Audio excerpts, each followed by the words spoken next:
It's week 82, and we're going to continue on from our discussion last week with regard to the Paau Bong. Paau literally means throw. In old Chinese, if you go back into the older dictionaries and define the word, it's described as placing a rock on your hand and casting it as hard as you can. So what we're doing is we're literally throwing the elbow towards the target, towards our opponent's attack. So for this, we'll bring Gunther into the room so that we can demonstrate it accurately. Why would I need to do that?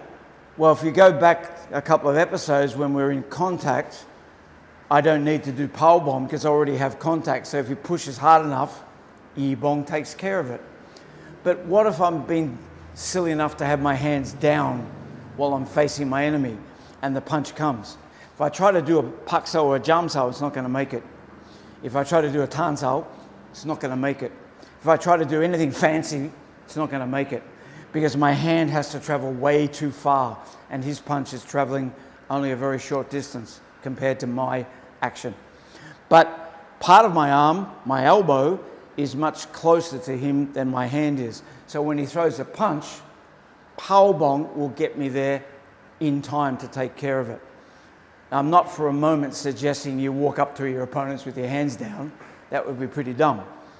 But there might be a situation where you just weren't taking this situation in front of you seriously and you were caught off guard and suddenly the punch comes. Paau Bong is not the answer to the whole problem, but it's the starting point. It's given you a connection, it's gotten rid of him, and now hopefully you're switched on to what you should be doing, which is attacking your opponent. Within Chi Sau, this happens quite regularly, because if we're doing attacks in Chi Sau and he presses down and takes my hands away with a Lap Sau attack, you can see I've lost contact. I'm not going to be able to stop that with my right hand because he's controlled that, but I can bring my left hand forward and there's Paau Bong.